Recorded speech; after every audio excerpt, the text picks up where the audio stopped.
এই মুরব্বীটা পুরুষ জাতিকে আরো এক ধাপ সম্মান বাড়িয়ে দিলেন। শীতের দিনে বাতাস যাতে কম ঢুকে এই জন্য আমি একটা গরু ঘরে পর্দা দিছি। তো এইটা গরুতে প্রসাব করে ভিজিয়ে ফেলাইছে, ওরা একদম তাজা প্রসাব, মানে পানিটা দেখা যায়।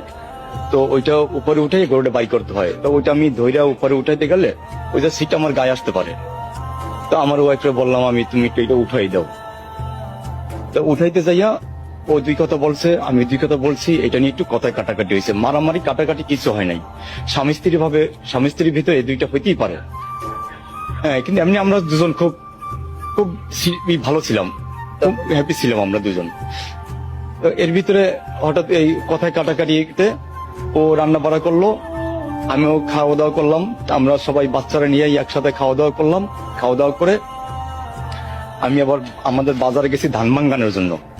ধান ভাঙ্গানো প্রায় শেষ। এই মুহূর্তে আমার ওয়াইফের ফোন আসছে আমার ফোনে যে আমি তোমার বড় মেয়েরে মেরে ফেলছি, ছোট যেটা আছে ওরও মেরে ফেলে আমিও মরে যাব। তো তখন আমাদের বাড়িতে যে আমার স্বাস্থ্য ভাবিরা আছে বা ভাইরা আছে, ওদের কারো ফোন নাম্বার কাছে ছিল না, ফোন নাম্বার ছিল না আমার এই সেটে। তো একটা নাম্বার মুখস্থ ছিল আমার আপার, ও থাকে ঢাকায়। আমি ওরে ফোন দিলাম যে আপা তুই তাড়াতাড়ি লাকির আম্মুর আমাকে ঘরে যেতে পারো। তো আমি আর ওর সাথে বেশি কথা বলি নাই যাতে সময়টা নষ্ট না হয়। তো আমি ফোনটা কাইটা দিছি, ও মনে ফোন দিছে ভাবিরে, ভাবি দৌড়ে গেছে আমার ঘরে, আমিও দৌড়ে গেলাম। আমাদের বাজার থেকে 2 কিলোমিটার দূরে আমার বাড়ি। তো আমি আবার প্রতিবন্ধী, আমি ঠিকভাবে দৌড়াইতে পারি না। তো যতটুকু পারি আমি দৌড়াইতে গেলাম, যাইয়া দেখি আমার মেয়েটা নাই, আমার বড় মেয়েটা নাই, ও মারা গেছে।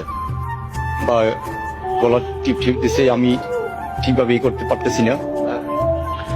সম্ভবত ঘরে ওই যে চাউলের ওষুধ ছিল, হয়তো ওগুলো খাইছে, কিন্তু ও ওইটা খাইছে, ওর মুখের থেকে গন্ধটা পাইছি আমার ওয়াইফের। তখন আমি ভাবির বললাম যে ভাবি, ও আমার কাছে বলছে এই কথা যে ও মরবে, ও তো মনে হয় খাইতে পারে। তখন যে ওর মুখটা খুলতে পারি না, ওর দাঁত মানে করতে পারতাছি না। পরে আমি জোর করে এরকম দাঁত করলাম, করার পরে ভাবি ওর মুখে, আমার বড় ভাইয়ের বউ, উনি ওই তেঁতুল গুলে তেঁতুল দিল, মুখে চুল ঢুকাই দিল, অল্প একটু বন্দি করছে। এর ভিতরে ভ্যান চলে আসে, ভ্যানে করে মুলাদি নিয়ে যাই, মুলাদি নিয়ে ওয়াশ করে ওখান থেকে আবার এখানে নিয়ে আসে। আমি যদি ফাঁসি চাই, কি লাভটা হবে আমার বলেন? আমি কি আমার মেয়েটাকে ফিরে পাবো না। আরেকটা যে ছোট মেয়ে আছে, আর জীবনটা নষ্ট হয়ে যাবে। আমি নষ্ট হতে দেবো না আমার এই মেয়েটাকে। একজন তো ফেলে গেছে যায়, আরেকজন যাচ্ছে, ধরে নষ্ট হতে দেবো না। আমি এই স্ত্রী কিনে থাকবো, আমি কোনো মামলা করবো না, আমি কোনো মামলা যাব না।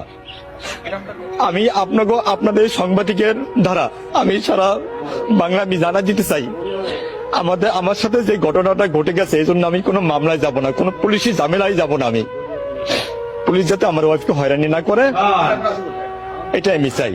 আমরা আবার একসাথেই থাকবো ইনশাল্লাহ। এটাই হলো একজন প্রকৃত মানুষের কাজ। আবারও প্রমাণ হলো পুরুষ এক নারীতে আসক্ত, আর ছেলেদের মন কতটা বড়, এটাই হচ্ছে তার প্রমাণ।